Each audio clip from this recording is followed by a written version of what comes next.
말씀의 제목은 넘치는 감사입니다. 넘치는 감사. 중국인들이 태평성대를 누리던 때는 요임금과 순임금 때입니다. 그래서 살기 좋은 시절을 요순 시절이다 이렇게 이야기합니다. 중국의 가장 태평성대를 이루던 때가 요순 시절, 요임금과 순임금 시절 때입니다. 그 시절에 요임금 시절의 이야기 하나가 있는데 당시에 중국 백성들이 불렀던 노래 중에 격양가라고 하는 노래가 있습니다. 그 내용은 경전이식하고 청정이음하니 재은어하여 학원은이라 라는 말이 있습니다. 이 노래를 해석해 보면 우리가 밭을 갈아서 밥을 먹고 우물을 파서 물을 마시는데 임금의 은혜가 내게 무슨 상관인가 이렇게 노래하는 것입니다. 임금이 나라를 잘 다스려 자신들이 태평의 세월을 보내고 있음을 모르고 자신의 힘으로 평안한 시절을 살고 있는 것으로 착각하여서 임금의 은혜가 나와 무슨 관계가 있느냐 이렇게 노래하고 있는 것입니다. 우매하고 어리석은 백성의 모습인 것입니다. 하나님의 은혜가 너무 크고 그 은혜 가운데 살고 있으면서도 당연히 그런 줄 알고 하나님의 은혜 속에 살고 있다는 생각을 못할 뿐만 아니라 은혜를 잊어버리고 내가 똑똑하여 잘 사는 것으로 착각하는 우리의 모습은 아니겠습니까? 그리스도의 생활은 처음부터 끝까지 감사이며 모든 것이 다 감사여야 합니다. 감사는 그리스도인임을 나타내는 증표입니다. 그리스도인은 생각이나 언행에 감사로 옷을 입어야 합니다. 불평과 불망은 감사를 막는 장애물입니다. 고혈압이나 암은 현대인들이 두려워하는 성인병입니다. 이 병에 걸리지 않는 비결은 감사하는 것입니다. 그러나 큰 사랑받는 것은 잊어버리고 아주 작은 일도 참지 못해 화를 내니 혈압이 올라가고 혈관이 터지고 고혈압으로 고생하는 것입니다. 하나님의 큰 은혜는 잊어버리고 아주 작은 괴로움에 불만, 불평, 원망 이런 찌꺼기를 계속 쌓아놓다 보니까 그것이 암덩이가 되어지는 것입니다. 가슴에 가라앉아 있는 앙금을 긁어내시기를 바랍니다. 긁어내고 잊을 건 잊어버리시기를 바랍니다. 모두 쏟아내버리고 예수 그리스도의 보혈로 다 지워버리시기를 바랍니다. 강건하시기를 바랍니다. 골로새서는 로마의 박해로 감옥에 수감 중인 바울이 골로새 교회와 교우들에게 보낸 그러한 서신서 편지 글입니다.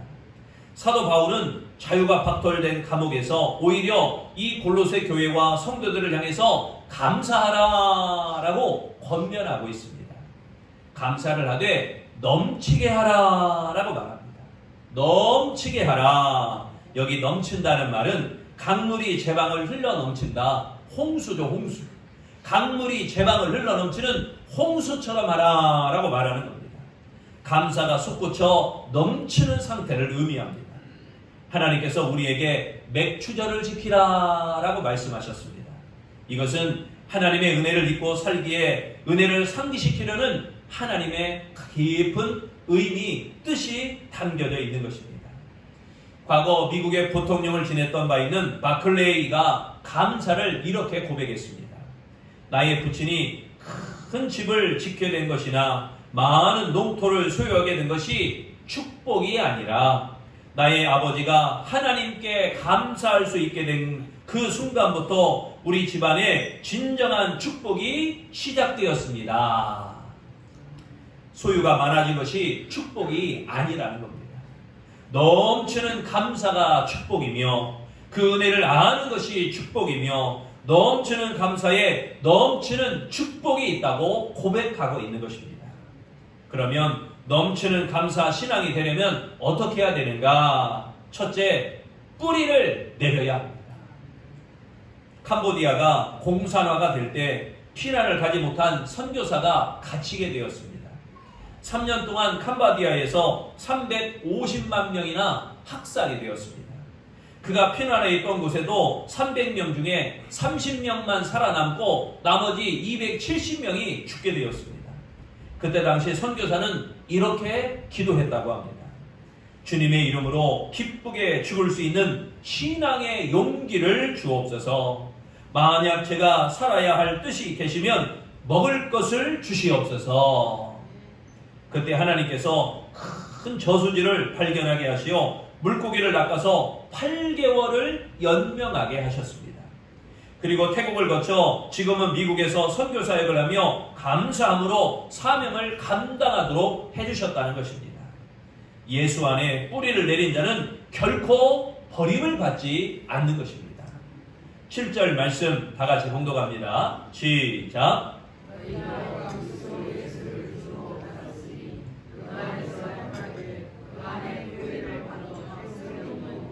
아멘. 뿌리를 박으며 세움을 입어. 뿌리를 박는다는 말, 수목은 땅속 깊이 뿌리를 내려야 합니다. 나무가 살기 위해 꽃을 피우고 열매를 맺기 위해 깊은 뿌리를 내려야 합니다. 아무리 좋은 나무라도 흙에서 뽑혀지면 이미 죽은 나무입니다. 뿌리는 생명에 있어서 필수적입니다. 나무가 아름다운 꽃을 피울 수 있는 것도 뿌리에서 나오는 것이고 열매를 맺는 것도 뿌리에서 나오는 것입니다. 이 뿌리가 모든 걸 만들어내는 결과물인 것입니다. 뿌리는 꽃이나 열매가 없어도 존재하지만 꽃과 열매는 그리고 푸르름을 자랑하는 이파리도 뿌리 없이는 결코 존재할 수 없는 것입니다. 성도는 모든 것의 근본이요 근원이신 예수 그리스도 안에 뿌리를 내려야 성공하게 되는 줄로 믿습니다. 여러분은 삶의 뿌리를 어디에 내리십니까? 그리스도가 아닌 곳에 뿌리를 내리면 안 됩니다. 뿌리를 그리스도께 내리지 않는 자는 어떠한 유익도 오지 않는 것입니다.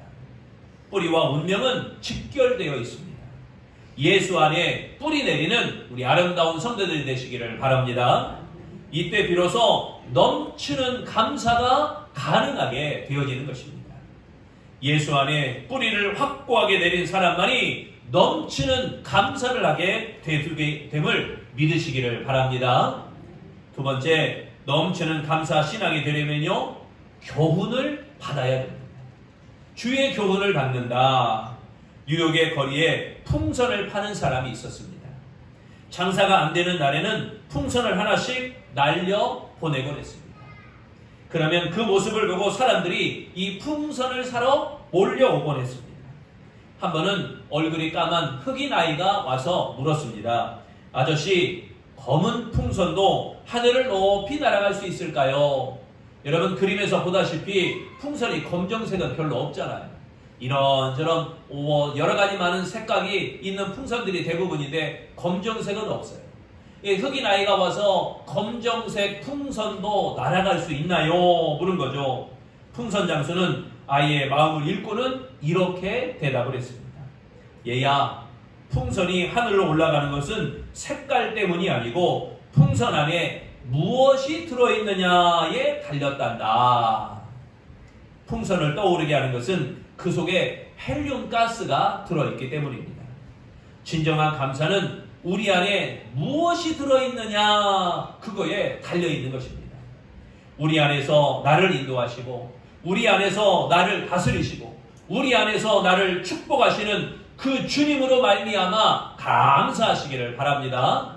주님, 우리 올해 물질 주셔서 감사합니다. 건강 주셔서 감사합니다. 지켜주셔서 감사합니다. 여러분, 그것도 감사합니다. 하지만 주님, 나와 함께 하시니 감사합니다. 주님, 나를 다스려 주시니 감사합니다. 주님, 나를 축복하시니 감사합니다. 주님, 나를 인도하시니 감사합니다. 할렐루야. 7절 말씀 또 다 같이 봉독합니다. 시작.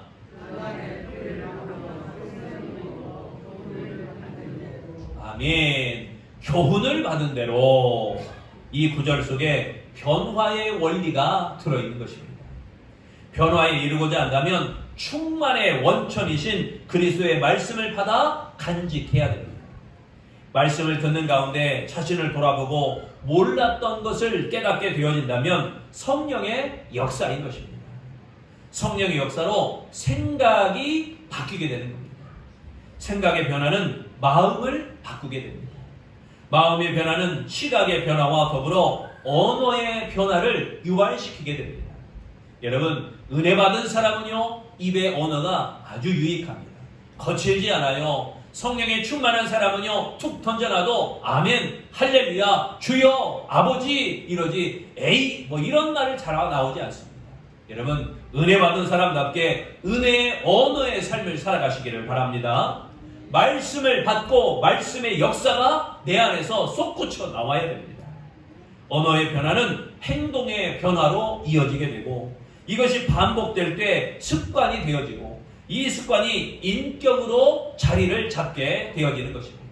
그래서 하나님의 꿈이 우리의 비전이 되고, 여러분, 꿈꾸는 자에게 놀라운 비전을 주시는 것, 하나님의 꿈이 여러분의 비전이 되어지고, 예수님의 인격이 우리의 성품이 되어지고, 자, 저 사람은 성품이 좋은 사람이다. 그러면 그 안에 누가 계셔요?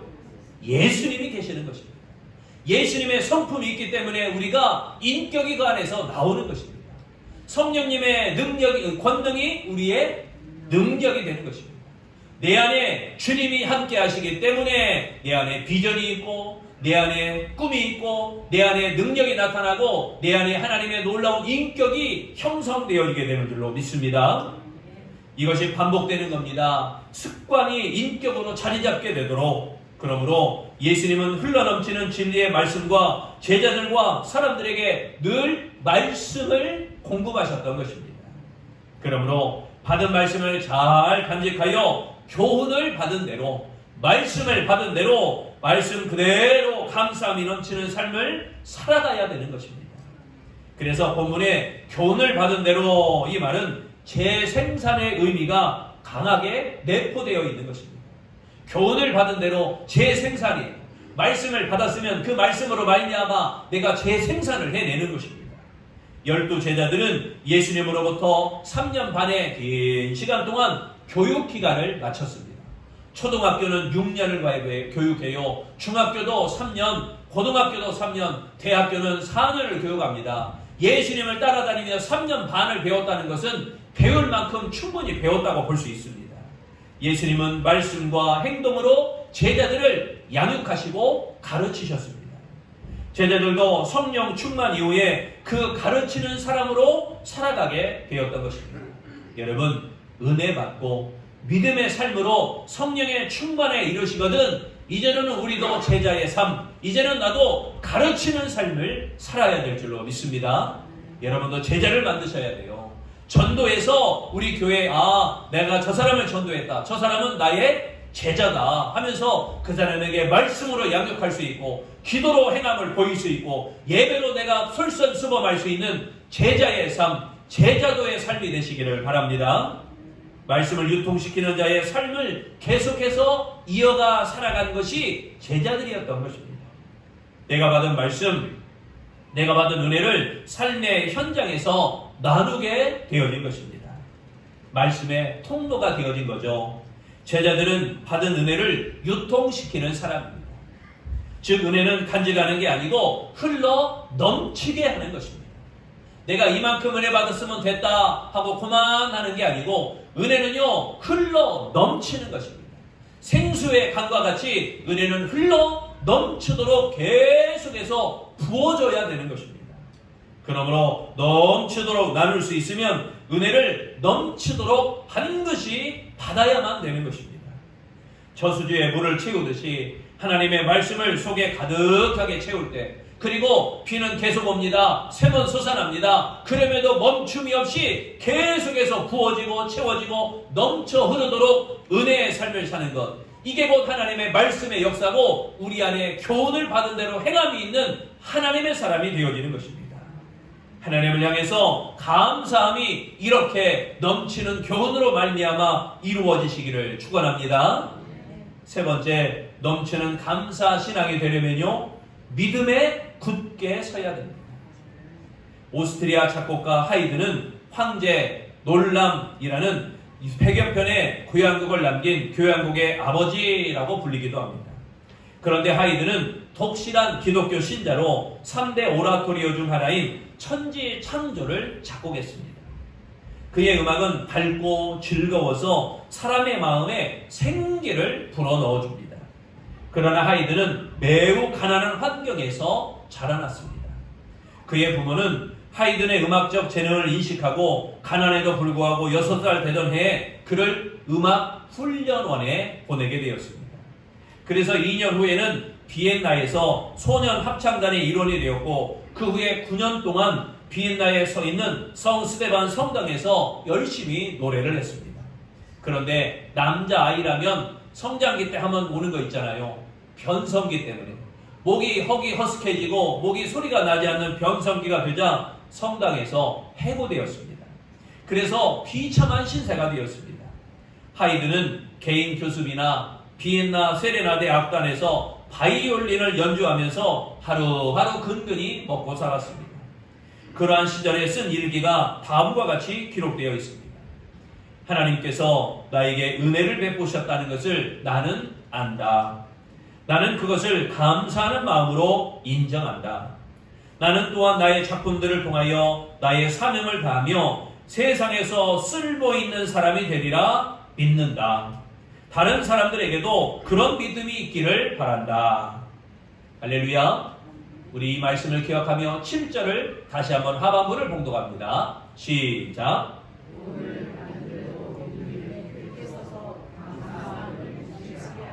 아멘. 믿음에 굳게 서서 감사함을 넘치게 하라.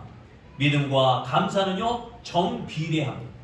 감사한 만큼 믿음이 있고 믿음이 있는 만큼 감사하게 되어지는 것입니다.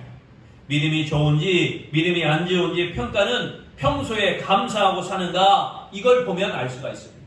늘 불평과 불만과 원망과 모든 것이 부정적인 사람은요 감사하지 않는 사람, 믿음이 없는 사람, 믿음이 적은 사람이에요. 위대한 믿음은 범사에 감사하는 믿음입니다. 이것도 감사하고 저것도 감사하고 심지어 그리 아니하실지라도 감사하는 믿음, 이 믿음이 진정한 믿음이고 큰 믿음이 되는 줄로 믿습니다. 기쁜 일이든지 슬픈 일이든지 감사합니다. 이 일이 풀리든지 안 풀리든지 감사합니다. 범사에 감사하는 것이 최고의 믿음인 것입니다. 범사에 감사할 때 기적이 일어나게 되는 것입니다. 감사를 깨달아야 됩니다. 오늘 우리 맥주 감사주일이에요. 우리가 맥주 감사주일 예물을 봉헌했습니다. 그런데 여러분 생각해 보시면 한 주간을 살아온 것도 주의 은혜였습니다. 은혜 아니면 살아갈 수가 없어요. 오직 주의 은혜입니다. 여러분 바라기는 여러분 매주 하나님 앞에 작은 것이라도 감사하시기를 바랍니다. 하나님 감사합니다.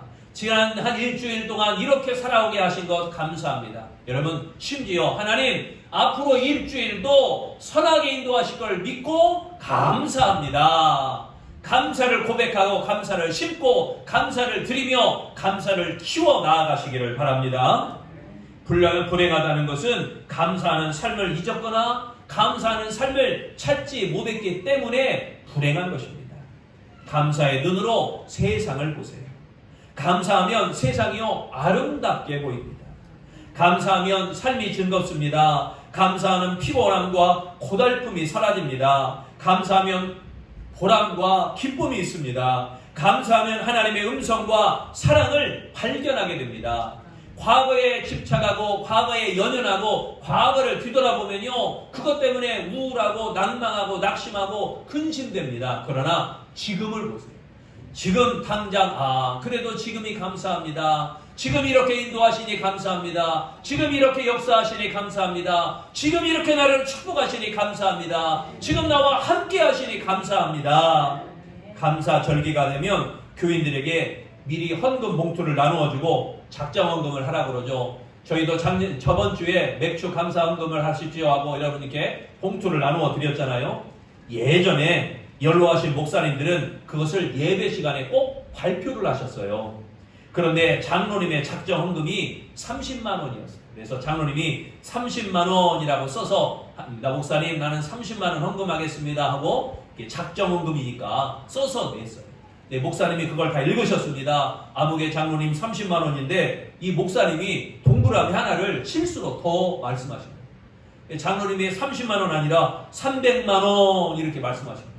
강단에서 300만 원이라고 잘못 발표해 버리신 겁니다. 그 장로님이 깜짝 놀라서 당황했습니다.